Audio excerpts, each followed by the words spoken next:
Yeah, I think the problem isn't the pandemic. The problem is our economic system.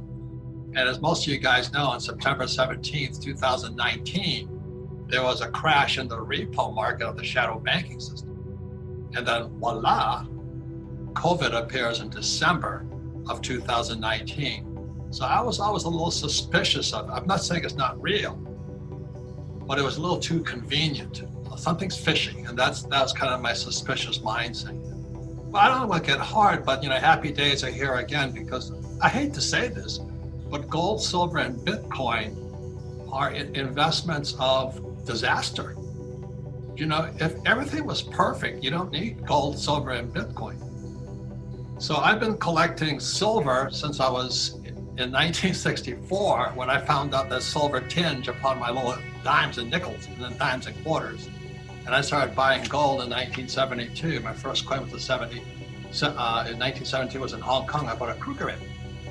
And the reason is I understood what happened when Nixon took the dollar off the gold standard. And so, as you know, most of the pessimist gold guys like me just know you just can't keep printing money. And so this COVID thing is a little suspicious. Last night on Tucker Carlson, a female virologist came on and she had to escape from Wuhan. She says it's manufactured. My doctor says the same thing. So there's things about it that don't make sense. I'm not a doctor of virologist, but the people I know said there's something fishy about it. I think they have to, because the vaccines have to make a lot of money. That was in 1986, 1987, when all contingent liabilities for vaccine was removed. So they don't have to test them. Those vaccines can kill you, and the big pharma will never be sued, never. So it's big business, and that's what I suspect it could be also. Robert, it's interesting to me. We spoke back in April, 2 days before I gave birth, actually, yeah. and you warned about social unrest hitting the U.S. And This was before we saw the riots unfold over the course of the summer. So you had foreseen that, and that's how it played out. How do you see things today? Does it get worse? Does it get any better? What are your thoughts today? That's a tough question. The gap between rich and poor, as you know, is growing. And then when at PPP and all of the social programs giving people money, people would rather stay at home and get paid. I mean, who wouldn't? But anyway, and people hate Trump a lot. I mean, I've never been political, but Trump is my friend. We wrote 2 books together. And we're both concerned about financial education. So the real problem is the gap that this coronavirus exposed is massive, massive. I wrote another book, it came out in January 2020, was Who Stole My Pension? Yeah. And many people know that Wall Street, the shadow banking system, the Treasury, and the Fed have been sucking cash out of pensions. So the old guys like me, we're in trouble. The boomers are in trouble. So a lot of the pensions are empty. So will there be social unrest? The old guys might be too old to protest, but their kids might if the parents move in with them. I've always been critical of education. There's no financial education in schools.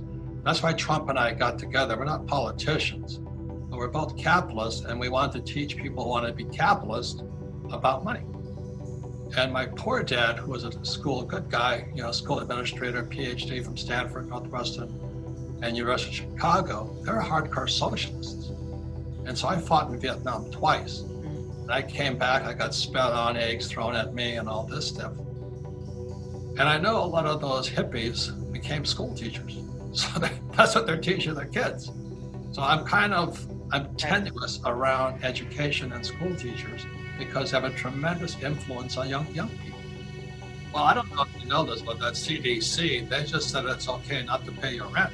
Now, when the hell? I own 7,000 apartments. You want your rent money. Yeah, when does some medical association tell my tenants not to pay me? I'm going, give me a break. This is called fascism. Do you want Well, Marxists believe that the capitalists don't contribute to anything. I'm an investor. I have a lot of companies. And the people that work for me also think I don't do anything. But I provided the capital, we provide the structure, we take the risk, we do all that. But there's this guy, Richard Wolff. He's a Harvard, MIT, and Stanford guy. He's the most popular Marxist we have on YouTube today. And he's the guy that's saying that capitalists add nothing to a business and it should all go to labor.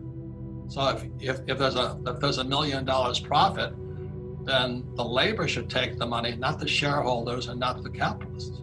So that's Marxism versus capitalism. A pretty hardcore capitalism. And there's a time and place for socialism. You know what I mean? There's people who really do need help, that people should be helped, but not to sit at home and get a paycheck. You know, I am a former U.S. Marine, and I like guns. I'm a gun nut. I'm politically incorrect. But what happened when COVID came in, let's say January 2020, my favorite gun store had lines in front of it. But when George Floyd was killed, the lines tripled. So it's more this race and Black Lives Matter issue and the rioting in Portland and Seattle and California and Chicago and New York and Phoenix that it's got gun ownership up. And I just don't understand that. I mean, why are they attacking us? Why are we attacking us? Well, you know, that old saying is don't fight the Fed. And there is some truth to that. If you had followed that advice in 71, you did okay because the Fed always bailed you out. But that's what I was talking about September 17, 2019, that fire in the repo market. You know, they couldn't, and the Fed jumped in and the Treasury jumped in to save the repo market. That's socialism, that's communism, that's central controlled government. So now the economy is controlled by the Fed and the Treasury.